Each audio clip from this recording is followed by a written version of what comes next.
বছরের শুরুতেই এসবিআই গ্রাহকদের জন্য দুঃসংবাদও বটে। এসবিআই এটিএমের চার্জ বেড়ে গেল। স্টেট ব্যাংকের সমস্ত এটিএম কার্ডের লেনদেন এবং ব্যালেন্স দেখতেও টাকা লাগবে। এছাড়াও কত টাকা এটিএমের চার্জের ওপরে বাড়ানো হলো এই ভিডিওটির মাধ্যমে আপনাদের মাঝে শেয়ার করব।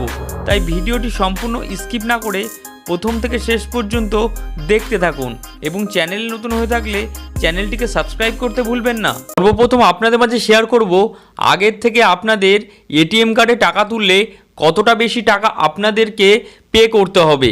সেভিং বা স্যালারি অ্যাকাউন্টধারীরা অন্য ব্যাংকের এটিএম থেকে মাসে 5টি লেনদেন বিনামূল্যে করতে পারবেন। এর বেশি হলে আর্থিক লেনদেন বা নগদ তোলা টাকা প্রতিবার 23 টাকা প্লাস জিএসটি দিতে হবে। আগে এই টাকা ছিল 21 টাকা, অর্থাৎ আপনাদের আগের তুলনায় 2 টাকা বেশি করে আপনাদের ট্রানজ্যাকশান প্রতি আপনাদেরকে টাকা কাটা হবে।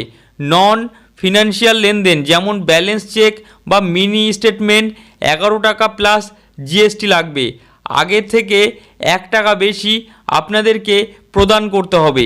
এই পরিবর্তন অনেক গ্রাহকদের জন্য চাপ সৃষ্টি করতে পারে, তাই নিজের ব্যাংকের এটিএম ব্যবহার করাই ভালো। অর্থাৎ আগের থেকে আপনাদের এটিএমে প্রত্যেক ট্রানজ্যাকশানে কত টাকা আপনাদেরকে বেশি পে করতে হবে আপনাদের মাঝে শেয়ার করা হলো। এর পরবর্তীতে আপনাদের মাঝে শেয়ার করব এসবিআইয়ের নিজস্ব এটিএমে আপনারা যদি লেনদেন করেন সেই ক্ষেত্রে আপনাদের ট্রানজ্যাকশান অ্যামাউন্ট বা আপনাদের ক্ষেত্রে কত টাকা আপনাদের কাটা হবে এবার আপনাদের সামনে শেয়ার করব। আগে স্টেট ব্যাংকের গ্রাহকরা প্রতি মাসে যত খুশি এটিএমে উইথড্রল বা টাকা তোলা, জমা এছাড়াও স্টেটমেন্ট ও ব্যালেন্স দেখতে পারতেন। তবে এই নতুন নিয়মের ফলে আনলিমিটেড ফ্রি ট্রানজ্যাকশান বাতিল করে প্রতি মাসে এখন সর্বোচ্চ 10টি লেনদেন অর্থাৎ বিনামূল্যে করতে পারবেন। 10-এর বেশি সীমা ছাড়িয়ে গেলেই নগদে টাকা তোলার জন্য 23 টাকা এবং অন্যান্য লেনদেনের ক্ষেত্রে 11 টাকা প্লাস জিএসটি দিতে হবে। এতে গ্রাহকরা নিজের এটিএমের বেশি নির্ভর করতে চাইবেন। এই নিয়ম মেট্রো এবং নন মেট্রো শহর, গ্রাম বা সমস্ত ধরনের এটিএমের জন্যই প্রযোজ্য হবে।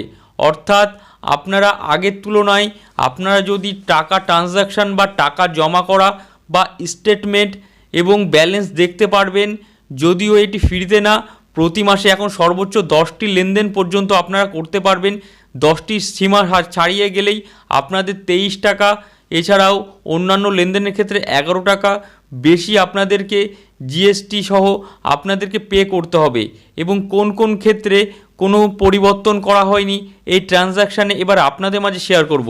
প্রথমেই তবে এই এসবিআই এটিএমের চার্জ এর নিয়ম থেকে বেসিক সেভিং এছাড়াও ব্যাংক ডিপোজিট অ্যাকাউন্টকে ছাড় দেওয়া হয়েছে।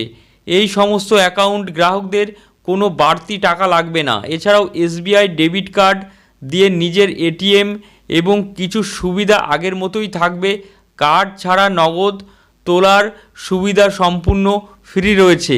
এছাড়াও এতে সাধারণ গ্রাহকদের কিছুটা স্বস্তি মিলবে এবং ব্যাংকের সুবিধা বজায় রেখে, তাই এই সবাইকে চিন্তা করতে হবে না। অর্থাৎ আপনাদের যদি ডিপোজিট অ্যাকাউন্ট এছাড়াও বেসিক সেভিং ব্যাংক অ্যাকাউন্ট থেকে থাকে সেই ক্ষেত্রে আপনাদের গ্রাহকদের কোনো বাড়তি টাকা লাগবে না বা আপনাদের এক্সট্রা কোনো টাকা পে করতে হবে।